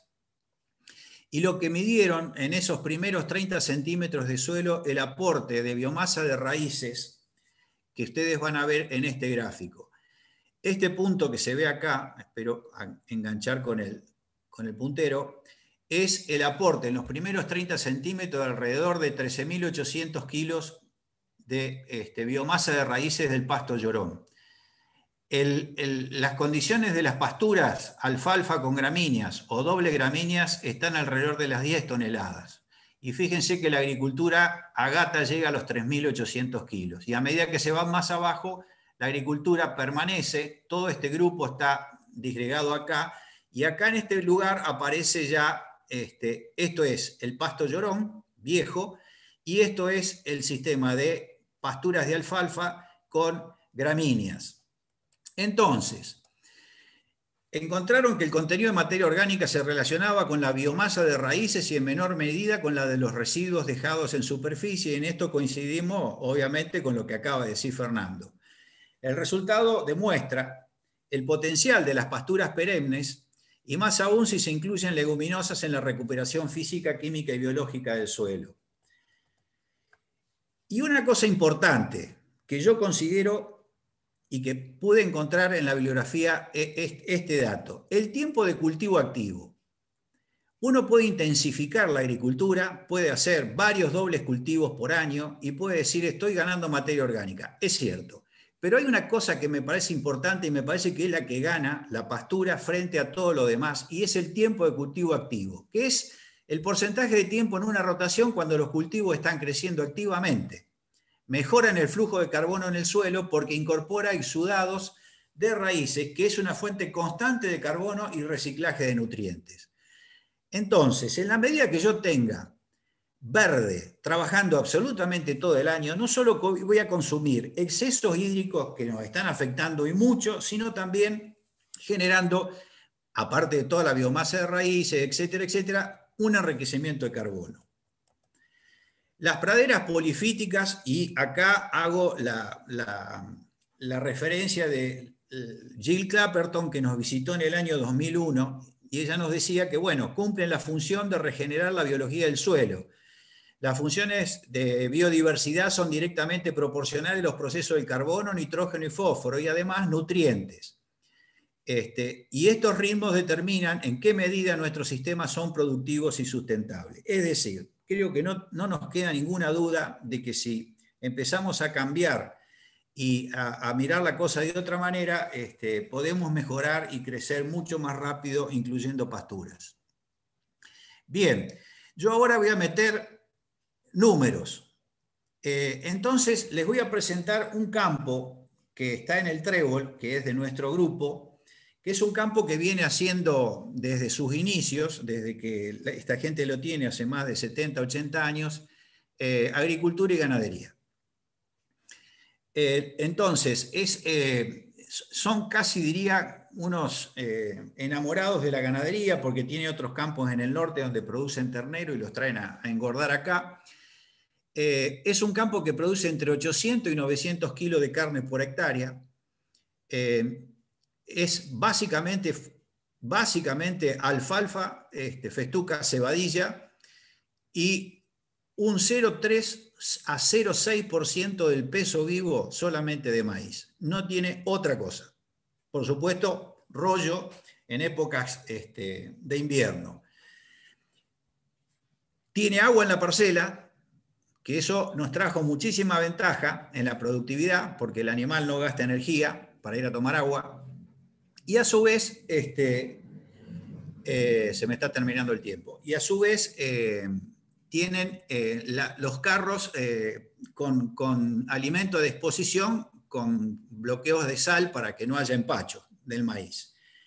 Y lo que vemos, en una de las reuniones estuvimos buscando información y decimos, che, a ver qué pasa con los lotes que vienen después de las praderas, cómo rinden en relación a los lotes que están más lejos de las praderas.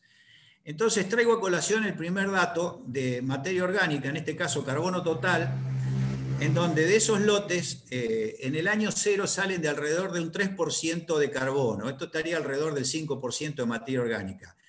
Y va bajando a través del tiempo agrícola hasta llegar al séptimo, octavo año, donde se estabilizan entre 2,7 y 3,1% de materia orgánica. Esto es muy común en todos los campos que tenemos nosotros y que hacen ganadería. Entonces, cuando empezamos a trabajar, dijimos, bueno, a ver cómo rinde el trigo en relación a los primeros años de su cultivo. Quiero decir que el trigo y el maíz, el primer año no lo fertilizan. Después sí arrancan en la secuencia normal fertilizando, pero con muy baja cantidad de nitrógeno.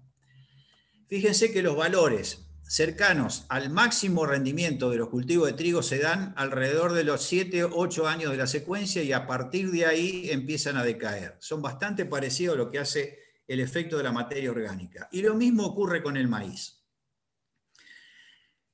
La pregunta es, hay mucha gente que no hace más ganadería porque dice que es antieconómica, porque dice que, bueno, que no tiene ya la infraestructura como para volver o no tiene el capital como para empezar, pero quiero mostrarles los resultados económicos. Esa ganadería, fíjense, las barras verdes son los resultados económicos de la invernada.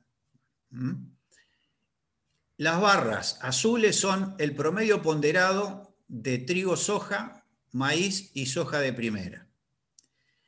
Y fíjense que si bien hay años que son parecidos, incluso un año donde la ganadería por problemas de precios no fue muy favorable, en general hay años que la ganadería compensa por demás. Y a su vez me está haciendo rendir los mejores lotes, ¿no? Otro punto importante. Estamos empezando a medir ya desde hace un par de años el coeficiente de impacto ambiental. El coeficiente de impacto ambiental es un indicador que mediría lo que ustedes ven acá: toxicidad dérmica, aviar, crónica, abeja, pescado, artrópodos beneficiosos, la vida media en el suelo que tiene un fitosanitario, potencial de lixiviación, vida media de la superficie de la planta, efectos sobre el aplicador, consumidor y el medio ambiente, entre otros. Todo los reúne en un coeficiente que se llama EIQ, y que tiene una gradación que ustedes lo ven acá abajo. Menos de 25 es muy bajo, menos de 50 es bajo, entre 50 y 100 es moderado, y así para arriba. Cuando comparo un campo de una rotación que no tiene ganadería, el coeficiente está cercano a 90, es decir, estoy dentro de moderado, pero más cercano, digamos, a un coeficiente alto. Cuando me voy a Lambaré, que es el campo en cuestión que les acabo de mostrar, si bien está también dentro de moderado, está mucho más cerca de 50 como bajo que lo otro. Y yo creo que este también es un factor no menor y que hay que empezar a tener en cuenta. Estos son resultados de intensificación de otro campo que tenemos, en donde venimos haciendo, este campo no hace ganadería, pero bueno, del índice de ocupación que tenía en un principio del 60% del año, hoy lo está teniendo en un 80%, si bien no es lo que más nos agrada, pero en realidad es un poco mejor. La rotación sería cebada soja, trigo soja, maíz, cultivo de cobertura, en este caso vicia, soja de primera, contra los resultados económicos de un trigo soja, maíz y soja de primera. Hay un 20% más en el margen bruto con intensificación agrícola. Y por supuesto, como vimos en el cuadro del principio, donde mostraba el aumento de carbono, también es muy favorable.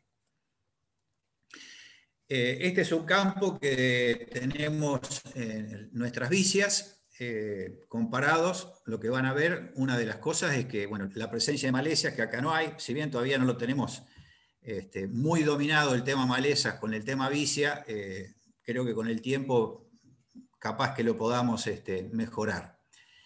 Y lo que les muestro es, nosotros dividimos cada vez que hacemos análisis de campaña de soja, de trigo, de cebada, de maíz, analizamos por ambiente.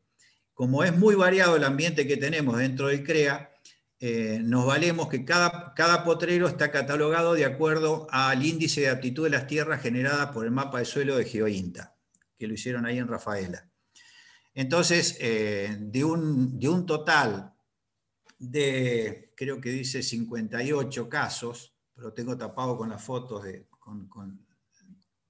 digamos, con los cuadritos de ustedes, tengo catalogado, por ejemplo, entre un índice de aptitud de 80-90 con cultivo de cobertura y 80-90 sin cultivo de cobertura, y tengo una ganancia en la soja de casi 2 quintales. Con un índice de aptitud entre 60-70 con y sin cultivo de cobertura, la diferencia a favor de la cobertura es mayor, 3,5 quintales, 3,7. Y cuando ya me vengo para abajo en calidad de suelo, se me aumenta notablemente la diferencia en rendimiento de soja sobre esa cantidad de lotes. Con lo cual yo creo que es una buena forma no solo de ganar raíces en el sistema, cuando meten una pala dentro de esa maraña de plantas que está ahí adentro, realmente el suelo se mejora una enormidad, y que tiene un poder de duración de, yo diría que 2 años. Y si a su vez mido el resultado del trigo después de esa soja que tenía un antecesor cultivo de cobertura, tengo un 16% más de trigo en los mejores lotes. Es decir, cuando todo el mundo se queja de que me está costando hacer una vicia con una avena y demás cosas alrededor de $90, yo le digo, primero fíjate cuánto más sacás de soja y cuánto más sacás del cultivo que sigue. Entonces, a partir de ahí podés decir, bueno, si yo amortizo mi pastura, el costo total en 4 años, ¿por qué no puedo amortizar mi cultivo de cobertura en 2 años como un valor normal? Final. Revalorizar los sistemas mixtos bien manejados, los cuales generan buenos resultados económicos y ambientales. Estamos convencidos de eso. Intensificar cultivos de acuerdo al ambiente en que estamos manejando, con inclusión de cultivo de servicio. Abandonar la protocolización de los sistemas de cultivo para un mejor uso de la agronomía. O sea, todo el mundo está pensando hoy en hacer agricultura de precisión, y cuando ven diferencias en rendimiento en los mapas de cosecha, todo el mundo dice, bueno, acá hay diferencias, pero no se sabe qué son esas diferencias.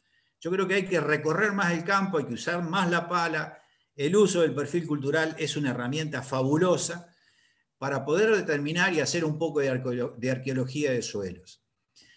Entonces, la herramienta del uso del perfil cultural el uso del modelo de Adrián, que me parece que ese es extraordinariamente bueno cuando yo quiero planificar en base a una situación inicial o a un determinado ambiente, qué es lo que me va a pasar con el carbono del suelo. La otra herramienta, la que acaba de decir Fernando, la de nutrientes, los modelos de nitrógeno, fósforo, azufre y micronutrientes. Tener en cuenta ya empezar a trabajar con la reducción de la contaminación por uso de fitosanitarios, la secuencia de cultivos, digamos, una intensificación agrícola hace a una disminución, al contrario de lo que parezca, de fitosanitarios, y el uso de pasturas ni hablemos. Y para un mejor resultado económico existen dos principios básicos: lograr buenos precios de venta, hay que calentarse más por saber vender bien y no fijarse en demasiado los costos de hacer una terraza o hacer un canal de desagüe, y lograr altos rendimientos. Por lo mío ya terminé. Muchas gracias. Gracias, Ricardo. Cristian, perdón, te interrumpí a vos. No, yo les quería agradecer y quería preguntarte a vos y a Daniela si tenían cosas para Ricardo. Tengo 2 o 3 cositas. No sé, Dani, vos, si querés empezar. No, yo no. No tenés. Bien. Yo tengo del ingeniero Mario Monti una reflexión y una pregunta a la vez. Dice: el actual sistema de producción acelera los procesos de degradación de suelos, tal como fueron mostrados por los diferentes gráficos, mapas. Esa producción o los cultivos en general está realizada básicamente por contratistas con contratos anuales que no favorecen la ejecución de inversiones como sistematización o la introducción de planes de rotación plurianuales. Para solucionarlo se requiere de cambios en la ley de alquileres, estímulos como los planteados por la Ley de Conservación de Suelos 10.552, que no termina de ponerse en marcha por falta de presupuesto, o en procesos de monitoreo y fiscalización a la uruguaya, como los que fueran iniciados en el Observatorio Santafesino de Suelos. Los técnicos, tal como se muestran, tienen el diagnóstico y tienen desarrolladas las herramientas necesarias para una efectiva política de conservación de suelos. Solo falta una decisión política para pasar de lo declamativo a la acción por la conservación y mejoramiento de suelos. Mi pregunta es: ¿esa decisión está? No sé si fui claro, fui muy rápido, ¿no? Pero no sé si fui claro. Y no sé quién lo puede contestar. Ricardo, no sé si sos vos. Bueno, Verónica, yo sé que estás trabajando en el tema también, Rubén. Bueno, todos estamos participando del observatorio, yo por la parte de CREA. Bueno, estamos haciendo un esfuerzo enorme para que todas estas cosas se vayan cumpliendo. Estamos convencidos de que, bueno, alguna vez tenemos que dar el paso inicial y ser mayores de edad y tener políticas de Estado. Si hay una ley, sería bueno que esa ley se cumpla. Y yo en ese sentido soy un defensor a muerte, porque ¿qué le vamos a dejar a nuestros nietos? Esto ya es bastante gastado. Y aparte de eso, uno demuestra que haciendo conservación de suelo, no solo que puede tener un poquito más de inversión, pero a la larga es muchísimo más rentable, y la gente no entiende eso. Entonces, hemos pedido, de alguna manera, tener algunos sitios demostrativos para todas estas cosas poder divulgarlas en la provincia. Y yo creo que vamos a sacar algo bueno de todo eso. Y por supuesto, y por suerte, hemos tenido bastante buena predisposición para eso, o buena predisposición. Y lo que dice Mario en cuanto a lo que es el tema de los arrendamientos, hay de todo.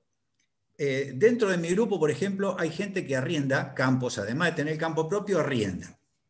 Entonces, una de las cosas que hacen, en el caso de la sistematización, lo paga la persona que arrienda.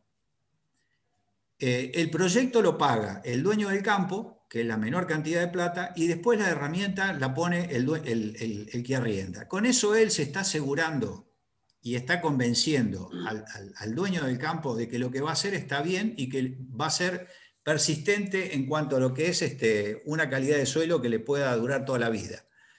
Y por otro lado, él se asegura los años de seguir trabajando en ese campo. Me parece que es un sistema gana-gana, que hay que tenerlo muy en cuenta. Por supuesto, de vuelta, hay de todo. No, a nosotros nos aparecen miles de ese tipo de preguntas, pero también sería interesante pensar en alguna ley de arrendamientos, ¿no? De que no sea un remate de campo, como muchas veces se hace, y como uno también conoce, y bueno, todavía eso me parece que no está en la agenda de nadie. Bien, vos hablaste de sistematización. También hay arreglos de esas características, por ejemplo, para recuperar planteos ganaderos y ese tipo de cosas, ¿no? De arreglar con el dueño de campo por inversiones, eso también lo sabemos. Ahí tengo también, bueno, hablando de esto de sistematización, no es algo común en la zona Las Terrazas porque estamos en una zona generalmente plana. Pero y depende mucho del tipo de sistematización. Pero ¿qué porcentaje pueden ocupar las franjas o las terrazas de la superficie de un lote, por ejemplo? Bueno, depende del ancho de la terraza, de una serie de cosas. Bueno, ese campo que yo les mostraba como ejemplo hoy, tiene 1.200 hectáreas y 40 kilómetros de terrazas. 1.200, ajá. Sería casi 3,5% sería más o menos de la superficie. Sí, es más, en un principio habíamos hecho las terrazas de base angosta, hoy las estamos haciendo cultivables cada tanto, porque hay otra cosa que estamos haciendo. Ya que estamos midiendo EIQ, algunas de las terrazas las estamos armando como corredores biológicos. Ah, bueno. Esa era la pregunta, una pregunta que seguía de Salvador. Decía si por ahí con efectos distintos pueden comportarse como corredores biológicos o franjas de biodiversidad, una cosa así. Exactamente. Lo que se está haciendo es tratar de unir los montes antiguos de las antiguas chacras que había en ese campo con las terrazas y hacer corredores biológicos. Y bueno, la verdad que estamos contentísimos. Las vías, o sea, no hay problemas de erosión, digamos, es como que estamos recuperando el sistema, ¿no? Y les puedo aclarar que había cárcavas que entraba la camioneta y todavía le sobraba medio metro, ¿no? Tal es así que la casa que había se demolió y se tiró todo ahí arriba y todavía le quedaba la mitad para llenarla. O sea que fue gravísimo. Pero bueno, hoy cambió todo eso y está cambiando un poquito. Bueno, en mi CREA toda la superficie susceptible a erosión hídrica, los más viejos hace 40 años que ya la tienen. Es más, Cachi ha ido a una reunión, no quiero decir los años porque se va a ofender, pero ya de hace 30 y pico de años estaban hechas esas terrazas. Y lo único que hacen falta son retoques. Pequeños retoques cada 4 o 5 años, nada más. Y esta es una duda mía, que me voy a permitir tenerla, porque en las zonas planas en realidad lo que uno busca más que de retener el agua o tratar de que no corra tan rápido, como se hace con las terrazas, es que se vaya el agua. Y esta también es para Fernando. A mí también, yo soy de la idea que hay que sistematizar y hacer algún canalcito, pinchar un lote. ¿No hay riesgo de pérdida de nutrientes al tratar de sacar más rápido el agua en esa forma? Es para los dos la pregunta por ahí, también para Fernando, ¿no? Sí, o sea, pero hay que pensar en largo plazo. O sea, en largo plazo no va a tener eso, porque va a tener retención de nutrientes dentro de la misma terraza. No sé qué decir vos, Ricardo, de experiencia. Bueno, mirá, a ver, Perdón, no me refiero tanto al tema terraza, sino como hacer algún canalcito o pinchar lotes para que el agua se vaya más rápido, que es lo que más nos pasa en zonas planas y de extremos climáticos, como tenemos en esta zona, o de aquí un poco para el norte también. Carlos. Sí, está generando una situación de semi-erosión, o sea, va a tener una pérdida de suelo y va a tener pérdida de nutrientes. Va a depender de qué tan grave sea esa pérdida, básicamente. Por eso indirectamente los nutrientes, pero relacionado con la pérdida de suelo que tenga. En el caso nuestro, uno de los dos o tres campos están en una zona muy plana del 0,22% de pendiente. El problema más grave que tenemos con los excesos hídricos son las napas que han subido. Yo las tengo medidas desde hace 25 años más o menos las napas y las combiné con el balance hídrico. Por cada 100 milímetros de exceso, para nosotros, en la zona de La Rosa, el Algidol típico, serie Los Cardos, son 60 centímetros de variación de la napa. Para el sur de Santa Fe, para el suelo Maggiolo, que es un algidol típico un poquito más arenoso, estamos en 40 centímetros por cada exceso de 100 milímetros de agua. ¿Qué estamos tratando de hacer? Si yo les muestro una foto de las que, digamos, una escala más ampliada, de una que tenía del año 2016-17, después de una lluvia como de 250, 300 milímetros en el otoño, los únicos 3 lotes que había en un área de alrededor de, podría decir, 100 kilómetros cuadrados, eran 3 pasturas. Una que estaba en el campo donde estaba yo, otra de un colegio agrotécnico que está en la zona de Iturraspa, entre Las Rosas y Buquet, y otro que era un tambo. El único verde que había, el resto era un desastre. Entonces, hay que empezar a trabajar, me parece a mí, más que nada por cuencas.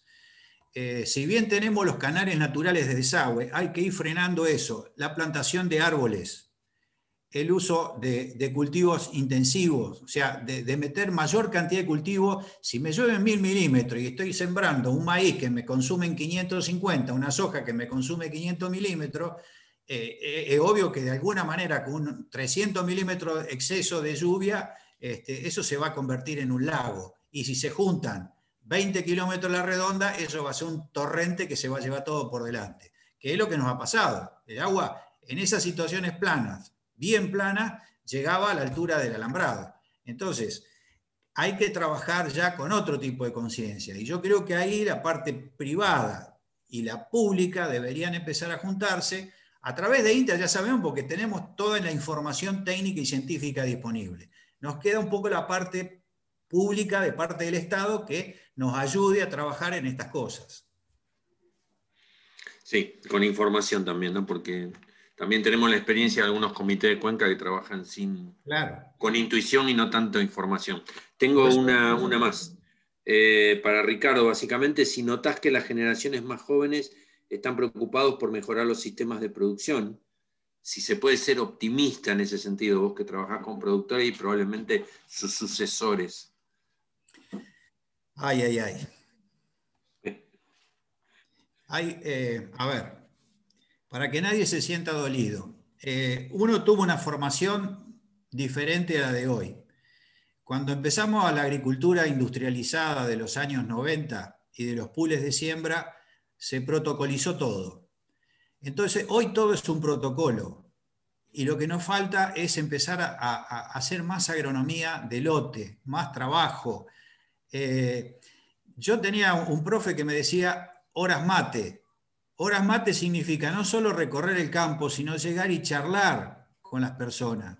Porque en realidad no son los sistemas naturales los que fallan, somos nosotros los que fallamos. Entonces, esa manera de trabajar con las personas, divulgando, haciendo preguntas inteligentes, porque realmente las preguntas son las que... mira, cuando vino Sevillota a la Argentina, que era el papá de Manillón, si alguno lo conoce, lo llevamos a ver un campo. Todos estábamos entusiasmados por el perfil cultural y ver cómo lo hacía y qué sé yo. Sevilló, cuando llegó, en su francés, le preguntó al dueño del campo cuántos eran de familia, dónde vivían, si los hijos iban a seguir con el campo. Después que hizo toda una revisión social del dueño del campo y del administrador y cómo tenía a su gente, dijo, quiero ver el parque de maquinaria. Te estoy hablando de los primeros años de los 90, ¿no? Ahí empezó a sacar todos los detalles de la maquinaria agrícola. Acordémonos que en Francia son los campeones en meter labranza, ¿no? Y recién ahí fuimos al campo. Esa enseñanza yo creo que es importante. A ver, estamos trabajando con grupos sociales. La parte económica es importante, pero también hay que saber cómo calcular la parte económica y cómo traspasar de una cuestión técnica hacia una parte económica. No sé si entendí o lo hice más difícil. Está bien, creo que diste en el punto. Bueno, no sé, Dani, si tenés alguna pregunta. No, preguntas no, algunos agradecimientos, pero preguntas no. Sí. Gracias a la gente que nos agradece por haber realizado la reunión. Exacto, sí. Ahí está el Cachi aplaudiendo. Cachi se siente bien así en su ámbito, ¿no? Cachi Gambaudo.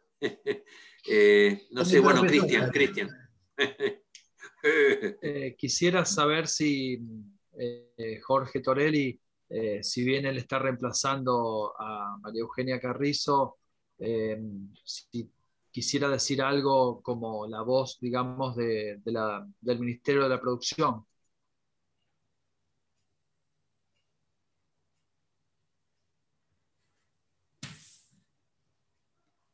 Bueno, no, en realidad yo soy médico veterinario, así que estoy del otro lado, la parte roja, digamos, del asunto.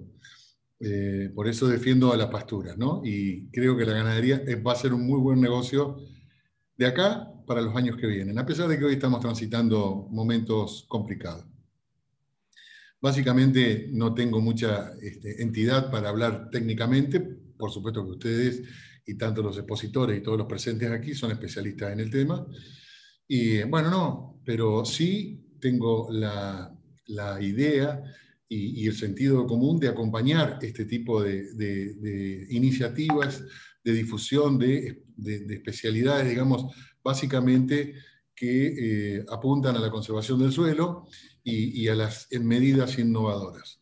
Tenemos una serie de problemas para resolver en nuestra provincia y en nuestro país, pero siempre hay que empezar a trabajar en eso y, bueno, de parte del Estado, mientras estemos en esta administración o estemos en el Poder Ejecutivo, vamos a tratar de llevar adelante este tipo de políticas. Específicamente, en mi caso, es la ingeniera Carrizo la que lleva adelante esto, porque es la especialista, digamos, pero sí lo tomamos como una de las bases de nuestra gestión en la parte agronómica, ¿no? Gracias, Jorge.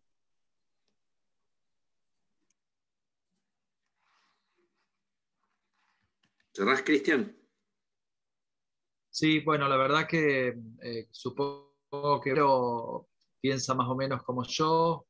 Cuando hace un mes y medio empezamos a pensar en esta charla, no teníamos esta alegría que hoy tenemos porque hubo 90 personas inscritas. Seguramente las que no pudieron acceder hoy lo van a ver a través del YouTube cuando la subamos mañana o pasado en el YouTube de Inter Rafaela.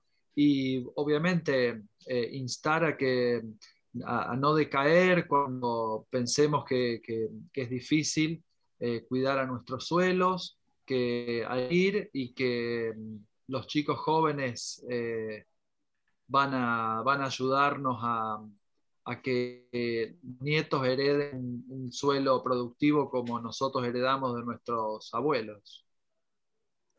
Vero, si querés decir algo. No, simplemente agradecerles a todos por habernos acompañado, desde los expositores a la gente de la agencia Castellanos, que siempre apoya y tiene mucha ya experiencia en lo que es la operativa de estas reuniones, y por supuesto a todos los que participaron de esta reunión, escuchando, agradecidos nosotros por todos sus agradecimientos, y bueno, a disposición, tanto en la experimental como en la agencia, para cualquier consulta, para lo que necesiten, y siempre nuestros técnicos disponibles para, digamos, seguir colaborando en esto que es la conservación del suelo y la producción sustentable. Muchas gracias a todos. Bueno, gracias. Buenas noches. Nos estamos viendo. Buenas noches. Hasta luego.